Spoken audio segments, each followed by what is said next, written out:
What if the world's most celebrated pop icon wasn't just building hits, but quietly taking credit for work she never created? Beyonce is the face of power, poise, and perfection. A multi-Grammy winner, a billionaire brand, an artist who's mastered every corner of entertainment, from music and fashion to activism and feminism. But behind the designer gowns and viral performances, something's cracking. In 2025, the conversations aren't about Beyoncé's next album drop. They're about NDAs, ghostwriting and stolen publishing rights. They're about whether Queen Bee, the very symbol of black female excellence, might be exploiting the very people who helped build her legacy. Here's what's causing the internet to spiral. Tiffany Red, a respected songwriter, says Beyoncé regularly takes 15 to 30% of songwriting credit, even if she didn't write a single line. Robin S., whose iconic 90s house track was sampled in Break My Soul, didn't even know she was on Beyoncé's album until her son told her. Kelis, another black woman in music, says Bey used her song without calling her, despite having mutual friends and years of shared respect. And when these women speak up, they say they're met with silence, or worse, legal threats, NDA enforcement, and public gaslighting. So we have to ask, is Beyoncé empowering creatives or controlling them behind the scenes? This isn't the first time these accusations have surfaced, but it's the loudest they've ever been. And as we brace for Renaissance Actor 2, the timing couldn't be more explosive. Let's dig into the NDA empire, the credits war, and the growing list of women who say Beyoncé took their work and left them out of the legacy. When Tiffany Red went live earlier this year, fans didn't expect her to drop a bomb, but that's exactly what happened. She wasn't emotional. She was sharp, precise, tired. Tiffany, who's worked with everyone from Jennifer Hudson to Zendaya, accused Beyoncé of running a publishing empire built on silence, enforced by NDAs. According to her, Beyoncé's team requires airtight non-disclosure agreements from everyone on a project, including songwriters, session producers, and sometimes even engineers. The contracts don't just prevent leaks, they forbid talking about the work entirely, even years later. You wonder why nobody ever says anything about working with her, Tiffany said, because legally they can't. NDAs in the music industry aren't new. Superstars like Drake, Taylor Swift, and Kanye all use them. But Tiffany claims Beyoncé weaponizes them, not just to protect her brand, but to claim credit and silence complaints. And what's worse, writers often don't even get a chance to negotiate. They're just handed the contract, one insider said. You either sign it or you don't work on the album. And trust me, no one wants to pass on a Beyoncé placement. Tiffany's allegations hit harder because of Beyoncé's image, a champion of female empowerment, black ownership, and creative freedom. But how empowering is it when creators are silenced, even when their work fuels the art? Here's where the story gets even messier. Tiffany didn't stop at NDAs. She pulled the curtain all the way back. In a viral post and follow-up live stream, she claimed that Beyoncé regularly demands 15–30% of publishing credit, even when she hasn't contributed lyrically or musically. Let's break down why this matters. Publishing is the lifeblood of songwriters. It's how they pay rent, eat, and survive between projects. Unlike performers, songwriters don't earn from tours or merch. They live off royalty checks. And when an A-list artist steps in and claims a massive chunk of those royalties, it can financially cripple the actual creators. We get what's left, Tiffany said. And sometimes what's left is crumbs. She explained how it works. A song is written by a team of 3 to 4 people. Beyoncé hears it, loves it, and records it. Her team demands 25% of the publishing, even if Beyoncé didn't touch the lyrics. If the songwriters refuse, the placement goes to someone else. They don't hold a gun to your head, Tiffany admitted, but they don't have to. Everyone's scared to lose the placement. This isn't technically illegal, and it's been part of music business politics for decades. But in a time when Beyoncé is seen as a leader of creative equity and black ownership, the hypocrisy feels sharp. Writers like Tiffany argue, If you didn't contribute to the song, you shouldn't claim the reward, but for many, working with Beyoncé is seen as a golden ticket, even if that ticket comes with a silent price. Robin S. is a house music legend. Her 1993 anthem, Show Me Love, has been remixed, sampled, and celebrated for decades. It's one of those songs that never dies, still pulsing in clubs, commercials, and retro playlists around the world. So in 2022, when Beyoncé dropped Break My Soul, fans instantly recognized the beat. It was unmistakable. She had sampled Show Me Love. But here's the twist. Robin S. had no idea. Not a heads up, not an email, nothing. My son called me, Robin later said in an interview. Mom, you're trending. Beyoncé sampled your song. I didn't even know. Imagine being one of the most iconic voices in dance music and finding out one of the world's most powerful artists used your work from your child. That revelation went viral, not just because it was shocking, but because it felt deeply disrespectful. To be clear, Beyoncé's team did legally clear the sample, but they went through the publishers, not the artist herself. It's not about the money, Robin explained. It's about professional courtesy. A call, a thank you, some acknowledgement. In the days after the backlash began, Beyoncé's camp delivered a bouquet of white flowers and a handwritten card to Robin's door. Robin posted a photo of it on Instagram, saying, 2 generations of legacies coming together. Let's ride the wave, baby. But this peace offering had a short shelf life. Robin's flower post was warm, hopeful. It felt like closure, until it disappeared. Just a few days later, fans noticed Robin had deleted the post from her feed, and she wasn't talking about it anymore. No more interviews, no social media updates, just gone. Naturally, the speculation started. Did Beyoncé's team ask her to take it down? Was she disappointed by the lack of a real follow-up?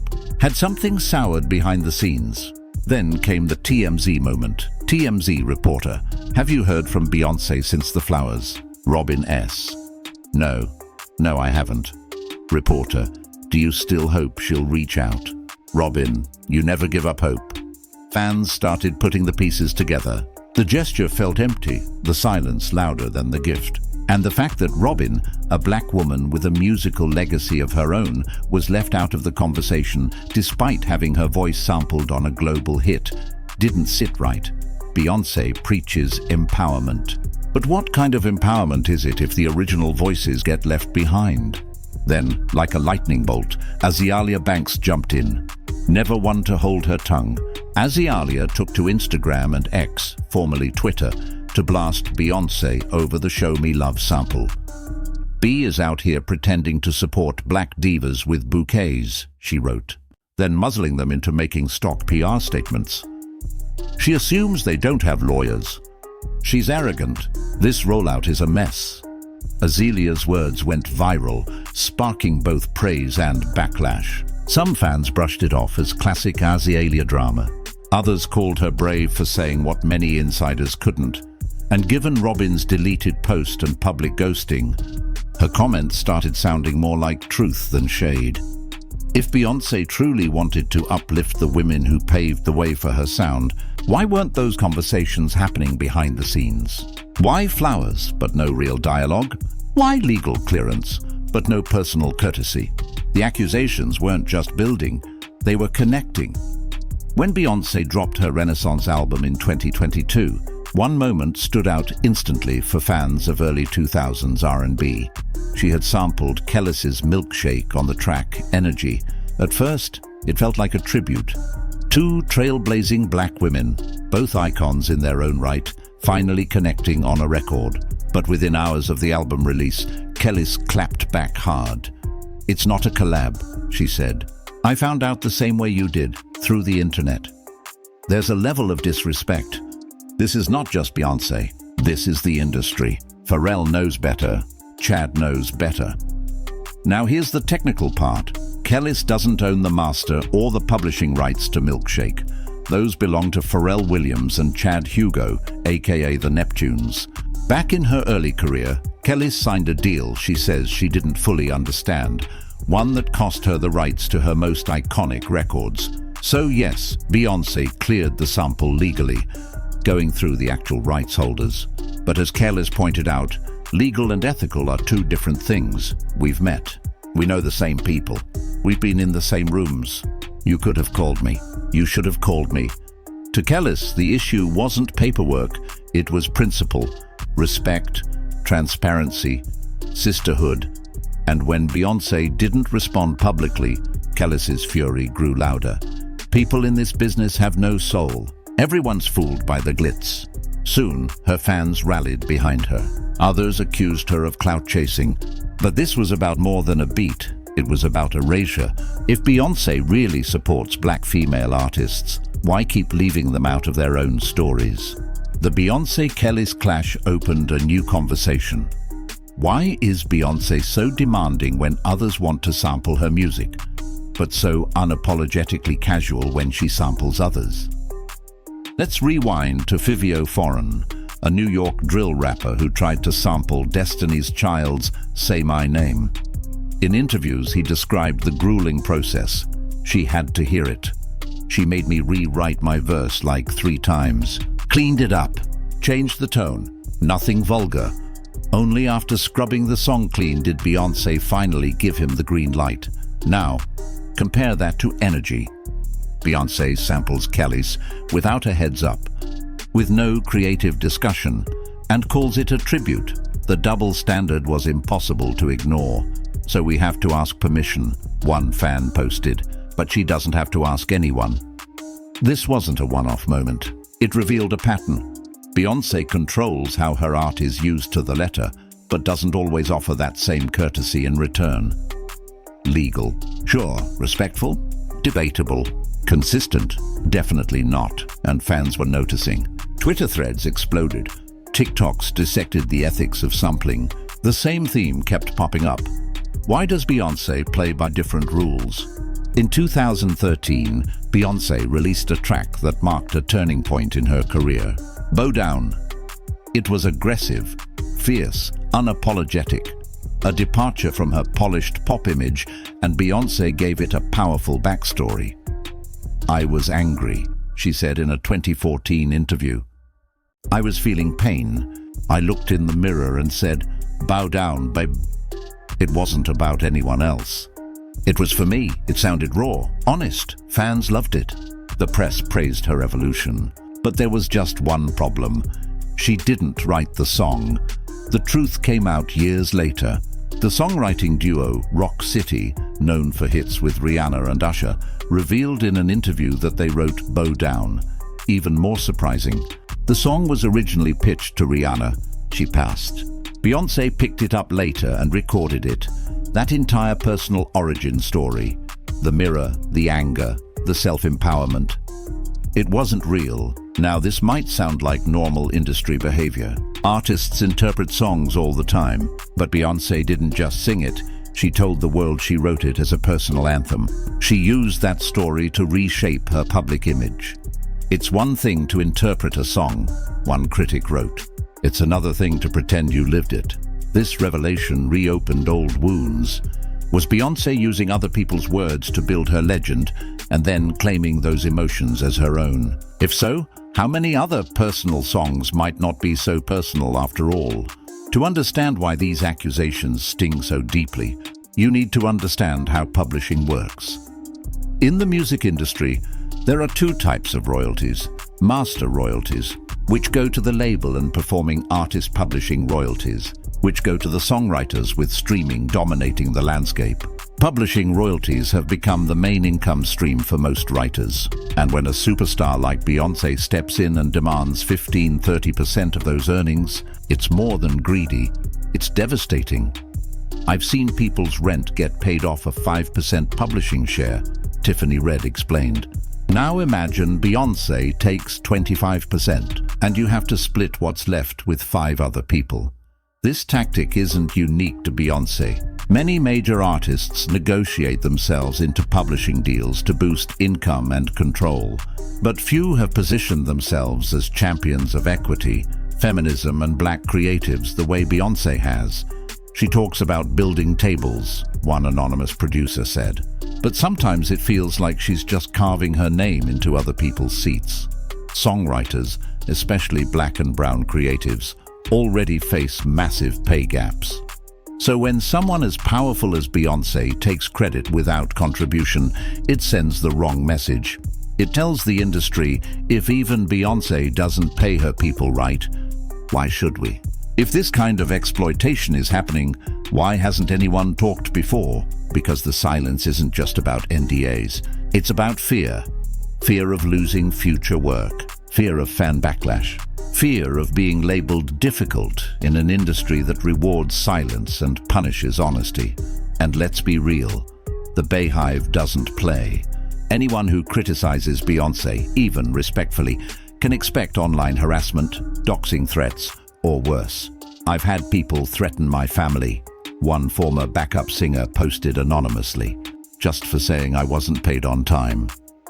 Tiffany Red admitted she was terrified before going public. But she'd reached a breaking point. If we don't speak, nothing changes. And I'm tired of pretending everything is okay.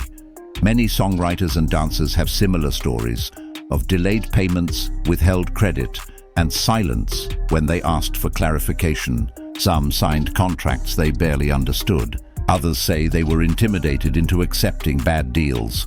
And what's worse, many fans refuse to believe them. She's Beyoncé. She would never do that. But if multiple voices from different eras, different genres, different projects are saying the same thing, how long can we ignore the pattern? The answer might not be easy, but the silence? It's getting harder to justify. In 2023, the music world watched as Jay-Z, Beyoncé's husband and longtime collaborator, took the stage at the Grammy Awards. Beyoncé had just lost Album of the Year again, this time for Renaissance, despite becoming the most awarded artist in Grammy history. Jay-Z wasn't having it. Look at the numbers. Look at the impact.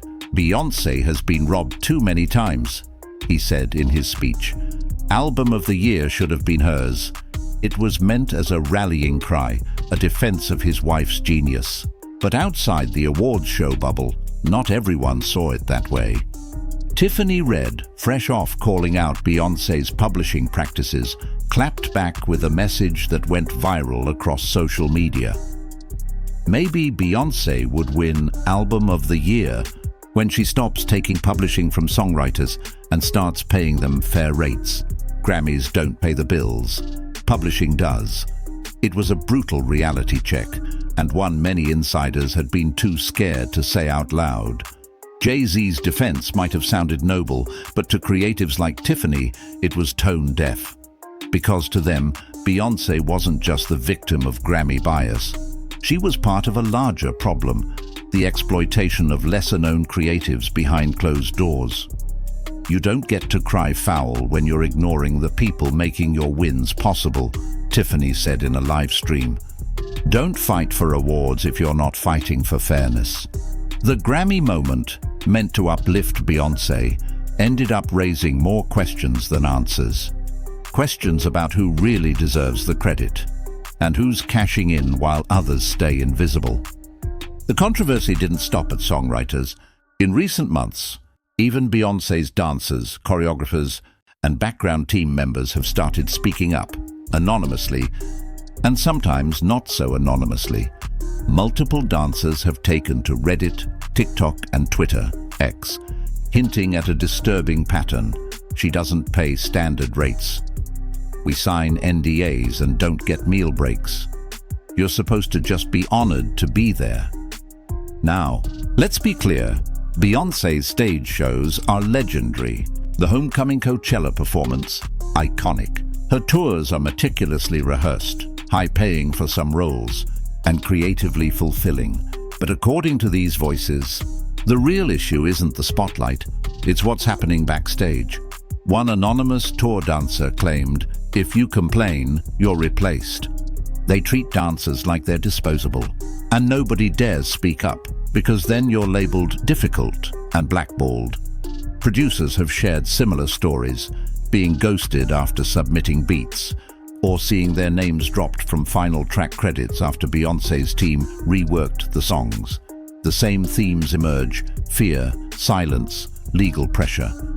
Low pay, lack of credit, and most painful of all, many of these creatives are black artists themselves, the very group Beyoncé often champions in her art. She profits off black excellence, one choreographer said, but we're not always treated with excellence behind the scenes. Again, it's not about perfection.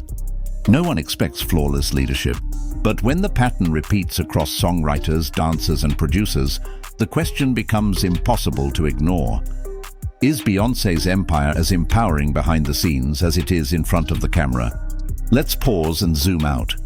Beyoncé is more than an artist. She's a movement. She's redefined what it means to be a woman in music, a businesswoman, a mother, a cultural symbol.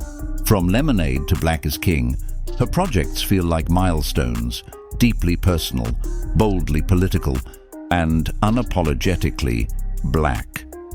But what happens when the voices behind those milestones don't feel seen, credited, or fairly paid? When you stack the evidence side by side, Tiffany Red's publishing receipts, Robin S., learning about her sample through social media, Kelis, being erased from her own legacy dancers, and producers being silenced through NDA's a new picture starts to form, one that looks less like a flawless queen and more like a CEO using a perfect brand to cover imperfect practices. Beyoncé is known for controlling every aspect of her image, the lighting, the set lists, the social media posts. So it's hard to believe these choices, the lack of communication, the ignored collaborators, the credit grabs, are just oversights. They look like decisions. They look like strategy. This isn't about canceling Beyoncé, one viral post read. It's about ending the idea that you can build your legacy on stolen bricks and call it empowerment. Because when empowerment only goes one way, when it lifts one person up while stepping over others, is it really empowerment at all? This doesn't erase Beyoncé's talent or her impact, but it does challenge the myth that her greatness came without cost. And maybe that's the hardest truth for fans to accept. Let's pause and zoom out. Beyoncé is more than an artist. She's a movement. She's redefined what it means to be a woman in music, a businesswoman, a mother, a cultural symbol. From Lemonade to Black is King, her projects feel like milestones, deeply personal, boldly political, and unapologetically black. But what happens when the voices behind those milestones don't feel seen, credited, or fairly paid? When you stack the evidence side by side, Tiffany Red's publishing receipts, Robin S., learning about her sample through social media, Kelis, being erased from her own legacy dancers and producers being silenced through NDA's a new picture starts to form, one that looks less like a flawless queen and more like a CEO using a perfect brand to cover imperfect practices. Beyoncé is known for controlling every aspect of her image, the lighting, the set lists, the social media posts. So it's hard to believe these choices, the lack of communication, the ignored collaborators, the credit grabs, are just oversights. They look like decisions. They look like strategy. This isn't about canceling Beyoncé, one viral post read. It's about ending the idea that you can build your legacy on stolen bricks and call it empowerment. Because when empowerment only goes one way, when it lifts one person up while stepping over others, is it really empowerment at all? This doesn't erase Beyoncé's talent or her impact, but it does challenge the myth that her greatness came without cost. And maybe that's the hardest truth for fans to accept. The truth is, the music industry has always been messy. Contracts, credit splits, ghostwriters, publishing politics. Artists take songs. Labels rewrite history. NDAs bury the truth. And Beyoncé didn't invent any of that, but she did build her image on something different, on transparency, empowerment, and being for the culture. So when the culture starts speaking up, saying, "We were left out, we were underpaid, we were silenced," you have to ask, what kind of empire are we really celebrating? Let's be honest, Beyoncé is not going anywhere. She's still a global icon. She will still win awards, headline stadiums, and command influence unlike anyone else in the game. But as more and more behind-the-scenes creatives come forward, the illusion is breaking. The myth of Beyoncé as flawless, untouchable, benevolent queen is being replaced by a more complicated and maybe more honest truth. One where she's not just the star, but the boss, not just the performer, but the power broker, and maybe sometimes the exploiter. So now we ask you, do you think Beyoncé's legacy is built on borrowed voices? Can you love the music and still hold the machine accountable? Is it time the music industry stops worshipping brands and starts protecting the creators behind them? Drop your thoughts in the comments. Like the video if you learned something new. Subscribe for more deep dives into music industry secrets, celebrity controversies, and untold stories. Because truth should never be on mute, even when it's whispered behind an empire's walls.